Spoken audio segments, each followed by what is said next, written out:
இதுதான் பார்த்தீங்கன்னா எங்களை வீட்டை வளர்ந்துருக்கிற பிரண்டை. நாங்கள் இப்போ பிரண்டை கொடுத்தெல்லாம் உடைச்சி எடுத்துட்டோம். பாருங்க, அந்த சிவப்பான பகுதி தான் நாங்கள் எடுத்துருக்கிறோம். இந்த லைனுக்கே குண்டு மல்லி அணிக்குது. வணக்கம் ரவுகளே, இன்றைக்கும் பார்த்தீங்கன்னா ஒரு அருமையான சமையல் காணொலி கொண்டு தான் நாங்கள் இன்றைக்கு என்ன செய்ய போகிறோம்னு பார்த்தீங்கன்னா பிரண்டை தொக்கு தான் நாங்கள் செஞ்சு எடுக்க போகிறோம். இந்த பிரண்டை தொக்குன்றது பார்த்தீங்கன்னா நிறைய வருத்தங்களுக்கு உதவி செய்யும். அதோட இந்த பிரண்டை மரத்தை பார்த்தீங்கன்னா நாங்கள் எங்களை வீட்டு வாசல்லையே நட்டுருக்கிறோம். எங்களை வீட்டை நிற்குது இந்த இது நிறைய மருத்துவ குணங்களுக்கு உதவ பண்ணபடியாக நட்டுருக்கிறோம். அப்போ நாங்கள் இந்த பிரண்டையை பிடுங்கி கொண்டு போய் எப்படி இந்த பிரண்டை தொக்கு செய்கிறதுன்றது இந்த காணொலிக்குள்ளே பார்க்கலாம். இதுதான் பார்த்தீங்கன்னா எங்களை வீட்டை வளர்ந்துருக்கிற பிரண்டை. இது நாங்கள் மேலே இந்த கம்பியில் விட்டுருக்கிறபடியே அப்படி மேலாலேயே படர்ந்து கொண்டு வருது. இதில் பார்த்தீங்கன்னா நாங்கள் இந்த பிரண்டையை முறிச்சு எடுக்கக்குள்ளே 2 நட்டு தான் இந்த பகுதியிலேருந்து இதிலே ஒரு நட்டு இதிலே ஒரு நட்டு விட்டு 2 நட்டு தான் முறிச்சு எடுக்கணும். இல்லையண்டா இது பார்த்தீங்கன்னா கடிக்கும், தொண்டை சரியாக கடிக்கும். எங்களுக்கு நிறைய பிரண்டை வந்திருக்கு. நாங்கள் கேட்டுட விட்டுருந்தோம். இப்போ வளர்ந்து இந்த கம்பியில எல்லாம் நிறைய வந்திருக்குது. பிரண்டை காய்க்கும். இங்கே தான் இதில் காய்ச்சிருக்குது. பிரண்டை காயெல்லாம் வந்திருக்கு எங்களுக்கு.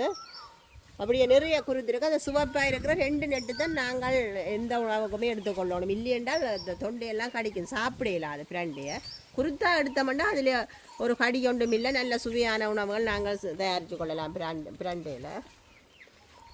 இந்த பிரண்டை ஒரு நிறைய ஒரு மருத்துவ குணம் உள்ளது. எங்களுக்கு அந்த எலும்புகள், மூட்டுகள், முழங்கால் நோய் அது எல்லாத்துக்குமே இந்த பிரண்டை சாப்பிட்டு கொள்றத. இது அப்படி அந்த வஜ்ரம் மாதிரி இறுக்கி பிடிக்கிறபடியாக தான் இதுக்கு வஜ்ரவள்ளி என்ற பெயர் வந்தது. நாங்கள் இப்போ பிரண்டை கொடுத்தெல்லாம் உடைச்சி எடுத்துட்டோம். பாருங்கள், அந்த சிவப்பான பகுதி தான் நாங்கள் எடுத்துருக்கிறோம். கொஞ்சம் அந்த கடும் பச்சையாக இருந்தால் கொஞ்சம் கடிக்கும். அது நாங்கள் எடுக்கக்கூடாது. பச்சை கொஞ்சம் சிவப்பானது குருத்தா எடுத்தால் தான் எங்களுக்கு சாப்பாடு செய்ய தொண்டைக்கு கடிக்காது, அல்லது சாப்பிடலாமல் இருக்கும். நான் இப்போ இந்த பிரண்டையெல்லாம் க்ளீன் பண்ணி எடுக்க போகிறேன். நான் கையுக்கு தேங்காய் எண்ணெய் பூசி இருக்கிறேன். ஏன்டா பிரண்டை சில வேலை கடிக்கும். அதுக்காக க்ளீன் பண்ணிக்க கொஞ்சம் எண்ணெய் பூசித்தான் நாங்கள் க்ளீன் பண்ண தொடங்கணும். நாங்கள் இதை உடைச்செடுக்க இதில் ஒரு நேர் மாதிரி வரும். அது எல்லாத்தையும் நாங்கள் எடுத்து தான் இதை உடைக்கணும். இங்கே பாருங்க, இப்படி வரும். நாங்கள் இந்த இப்படி பைத்தங்காய் மாதிரி இதை மட்டும்தான் எடுக்க வேணும். அந்த தும்புகளையும் எடுக்கக்கூடாது. கவனமாக நாங்கள் க்ளீன் பண்ணி எடுக்க வேணும்.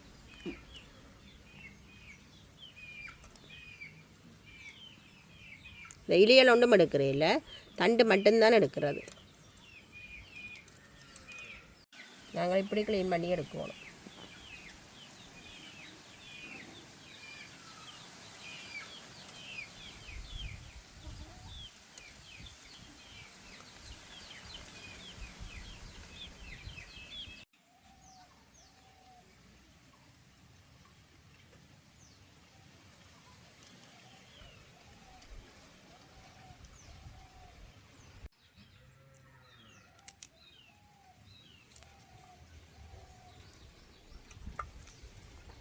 இந்த குருத்துகளை பார்க்க நல்ல சிவப்புன்றதுல நல்ல வடிவாக இருக்குது. வீட்டில் நாங்கள் பிரண்டை வைக்கணுமெண்டா அதில் ஒரு துண்டு முறிச்சு கொண்டே நட்டு விட்டாலே அப்படியே வேர் வந்து பரவி பிடிச்சிடும். வேலி வழிகையெல்லாம் நாங்கள் நட்டு விடலாம். இதுக்கு தண்ணி ஊற்றணும், பராமரிக்கணுமென்ற தேவை இல்லை. தானே அப்படியே வச்சு விட்டால் வந்துடும், பரவி பிடிச்சி கொண்டு வந்துடும். பாருங்க, நான் இந்தளவு பிரண்டை பிடுங்கி எடுத்தேன். நான் க்ளீன் பண்ணி எடுக்க இந்தளவு தான் வந்திருக்கு. நான் இந்த சிவப்பு தண்டுகளை தான் எடுத்தேன். நான் பச்சையாக வந்த இப்படி தண்டுகளை நான் எடுக்கல. 2 தண்டு வந்தாலும் மேலால் உள்ள சிவப்பு தண்டை மட்டும்தான் எடுத்திருக்கிறேன். இது சில வேளை கடிக்குதோ தெரியல, இது எங்களுக்கு கடிக்காது. இந்த குருத்து தண்டு தான் எடுக்க வேணும் நாங்கள். அதாலே இந்தளவும் கழிவு எனக்கு இந்தளவு தான் எடுத்திருக்கிறேன்.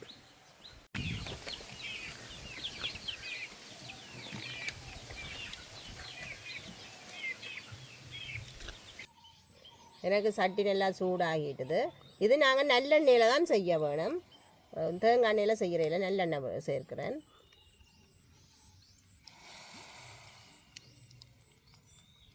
எண்ணெய் கொஞ்சம் சூடாகட்டும். எனக்கு கொஞ்சம் நிறைய எண்ணெய் விடணும். நாங்கள் சமைக்கிற இடத்த பார்த்தா குண்டு மல்லிகை வச்சுருக்கோம். இந்த லைனுக்கே குண்டு மல்லிகை நிற்குது. இதில் மொட்டு இருக்குது. இந்த குண்டு மல்லிகை இரவில் தான் பிரிக்கும். பிரிக்கைக்குள்ள நல்ல வாசமாக இருக்கும். எங்களுக்கு அங்கால பார்த்தா பூ இருக்குது. நான் இந்தளவு பிரண்டையும் நல்ல வடிவாக கழுவி எடுத்துட்டேன். இப்போ நான் எண்ணெயில் வதக்கி எடுக்க போகிறேன்.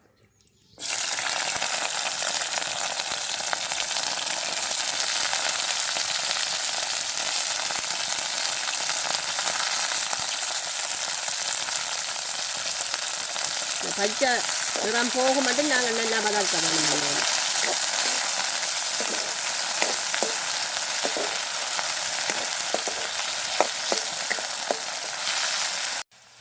எங்களுக்கு இது நல்லா வதங்கி வந்துட்டுது. இப்படி வதங்கிச்சேன்னா காணும் எங்களுக்கு. நான் இதை எடுக்க போகிறேன்.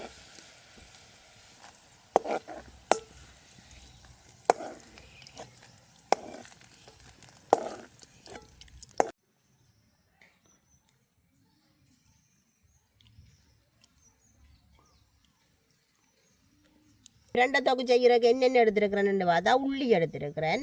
அதோட சின்ன வெங்காயமும் ஒரு 20-25 பல் எடுத்துருக்கிறேன். செத்தல் மிளகாய் 4-5 எடுத்துருக்கிறேன். கருவேப்பிலை எடுத்துருக்கிறேன். அதோடு பார்த்தீங்கன்னா மிளகு எடுத்துருக்கிறேன், சின்ன சீரகம், கடுகு, மஞ்சள் தூள். இந்தளவும் சேர்த்து தான் நான் இந்த பிரண்டை தொகை செய்ய போகிறேன். முதல்ல நாங்கள் இந்த வெங்காயத்தையும் உள்ளியையும் வதங்க விடுவோம்.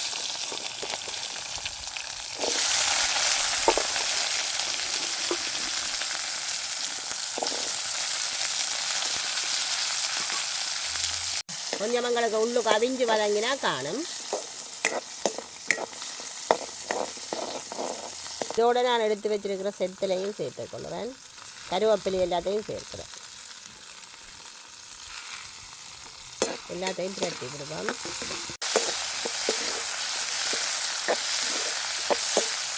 எல்லாம் எண்ணெயில் பொரியும்.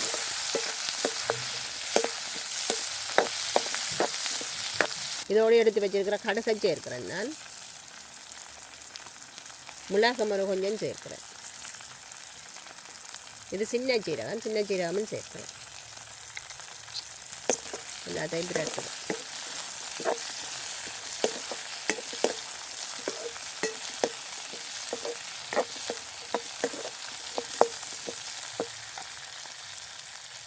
இதோடு நான் கொஞ்சமாக மஞ்சள் தூளும் சேர்த்துக்கொள்ளுவேன். ஒரு கரண்டி காணும். நான் இதுக்குள்ளே ஒரு தேசிக்கு அளவு பழப்புளி எடுத்து பிணைஞ்சு வடித்து எடுத்து வச்சுருக்கிறேன். இப்போ பழப்புளியும் சேர்த்துக்கொள்ள போகிறேன். புளியும் நல்லா சூடாகும்.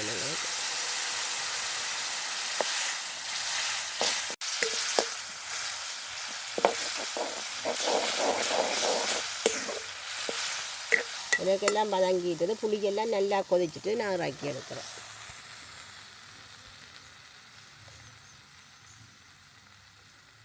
நான் இப்போ எல்லாம் எடுத்துட்டேன், வதக்கி எடுத்தாச்சுது.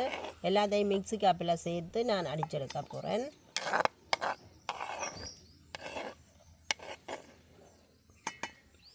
இதையும் அப்படியே நான் மிக்ஸி காப்பில் சேர்க்கிறேன்.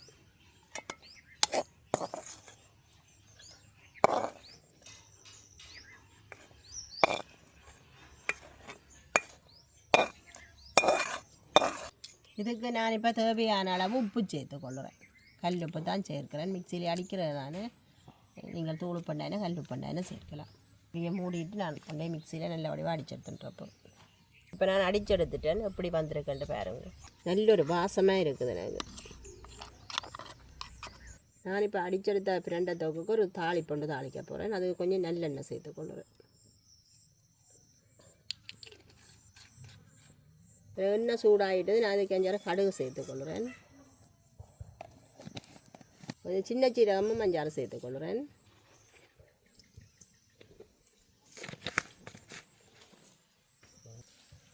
நான் இதுக்குள்ளே சேர்க்கிறதுக்காக ஒரு பெரிய வெங்காயம் சின்ன சின்ன வட்டி எடுத்துருக்கிறேன். 2-3 செத்தல் எடுத்துருக்கிறேன். கருவேப்பிலையும் கொஞ்சம் எடுத்துருக்கிறேன். இந்த இடத்தை தான் சேர்த்து தாளிக்க போகிறேன்.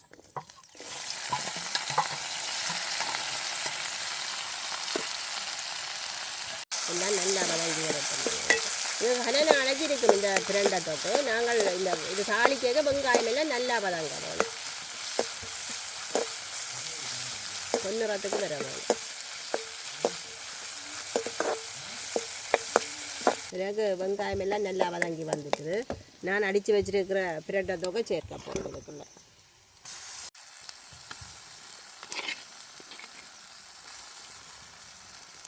ஒருக்கா சூடாக்கி எடுத்தோம்னால் எங்களுக்கு கனன அழைச்சி இருக்கும். எண்ணெயில் நல்ல வடிவாக பிரண்டு வரைக்குள்ள பழுதாகாமல் இருக்கும்.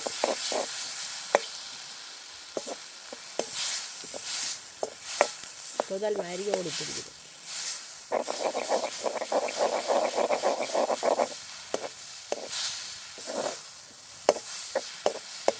எனக்கு ஒரு சுவையான பிரண்டை தொகை ரெடி ஆகிட்டு நான் இறக்கி எடுக்க போகிறேன்.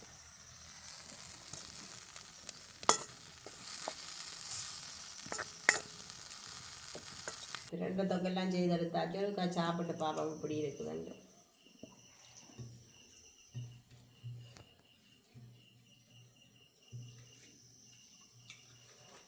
நாட்டுக்கோழி இறைச்சி கறியோடு தான் நாங்கள் இன்றைக்கி பிரண்டை தொக்கும் சேர்த்து சாப்பிட்றோம். ஆனால் இந்த இறைச்சி கறியை விட பிரண்டை தொக்கு வந்து சூப்பராக இருக்குது, நல்லா இருக்குது, சாப்பிடக்கூடிய மாதிரி இருக்குது. ஒரு புளிப்பு, ஒரு உவப்பு, எல்லா சுவைகளும் சேர்ந்துருக்கிற ஒரு சுவையாக இருக்குது இது.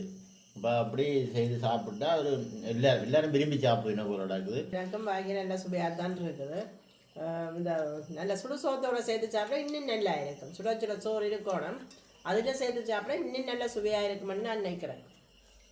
இந்த பிரண்டை பார்த்தீங்கன்னா நிறைய மருத்துவ குணம் இருக்குது. முக்கியமாக வந்து இந்த எலும்பு வருத்தம் இருக்கிறாங்களுக்கு தான் இந்த பிரண்டை முக்கியமாக தேவை. இந்த முழங்கால் நோ அவையெல்லாம் இருக்கிறாங்களெல்லாம் கட்டாயம் இந்த பிரண்டையை சாப்பிடலாம். சாப்பிட்டா உடனே வருத்தமாக இருந்தாக்கண்டு இந்த மாதிரி நல்ல டேஸ்ட்டாக இருக்குது இந்த பிரண்டை தோக்கு. இந்த பிரண்டை வந்து இல்லாட்ட வீட்லேயும் கட்டாயம் நிற்கணும். இல்லை உபதட்ட வீட்டிலேயே நீங்கள் பயிரிடணும்.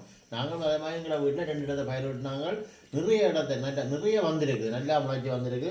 மற்றது காணல் பயிர் நிறைய நெடுகவும் தண்ணீர் இறைச்சி தானே பராமரிக்கணும்ன்றதுவே இல்லை. 2 வார்டிலேயே அது வரும். வந்துட்டது என்று சொன்னால் நாங்கள் எவ்வளவு அதில் இந்த பலனை எடுக்கிறோமோ எடுக்கிறது பெருகி கொண்டே இருக்கோம். நாங்கள் கிழமையிலே அல்லது 15 நாளைக்கு இருக்கா தண்ணி விட்டாலே அது நல்லா செழிப்பாக வந்து கொண்டு இருக்கும். அதே மாதிரி அது நிறைய மருத்துவ குணங்கள் இருக்குது. ஒரு வீட்டு வைத்தியர் என்று தான் அதை சொல்லணும். அந்த பிரண்டையை வந்து வீட்டு வைத்தியர் உண்மையாக காலை குத்துடைகிறார்கள், முதுகு தண்டு வைக்கிறார்கள், மற்ற தலையடி, மற்ற நிறைய எண்ணெய்கள் எல்லாம் காய்ச்சி போடலாம். அதிலிருந்து காலை உழைகிறதுக்கு, நோவுக்கு, தலைமையர் வளர்கிறதுக்கு நிறைய சித்த மருத்துவங்களில் அடுக்கி கொண்டே போகலாம் அந்த பிரண்டையை பற்றி. அப்போ நாங்கள் சிம்பிளாகவே இந்த பிரண்டை தொக்கை வச்சு வீடுகளில் எல்லாரும் சாப்பிட்டோம்னா நிறைய வருத்தங்களை நாங்கள் குணப்படுத்தக்கூடிய மாதிரி இருக்கும். அப்போ எல்லோரும் இதை செய்யுங்க. உங்களோட வீடுகளில் இந்த பயிரிடுங்க. இதை பிரண்டே ஒரு மூலையிலேயே எங்கே ஒரு வேலியிலேயோ பயிரிட்டீங்கன்னு சொன்னால் கண்டவாடு வளர்ந்து கொண்டிருக்கும். எங்களோட தேவையை நாங்கள் பூர்த்தி செய்து கொண்டிருக்கலாம். அதாவது சாப்பாட்டு தேவையை, மருத்துவ தேவை, எல்லா பக்கத்தினுடைய தேவைகளையும் பூர்த்தி செய்யக்கூடிய மாதிரி இருக்கும் இது. அப்போ இந்த பிரண்டை தொகை நீங்களும் கட்டாயம் ட்ரை பண்ணி பாருங்க, நல்ல டேஸ்ட்டாக இருக்குது. இந்த பிரண்டை தான் கொஞ்சம் எடுக்கிறது கஷ்டம், எடுத்தீங்கன்னா கட்டாயம் இதை ட்ரை பண்ணி பாருங்க. அப்போ நாங்கள் இதோட இந்த காணொலியை முடிச்சு கொள்வோம். பாய்.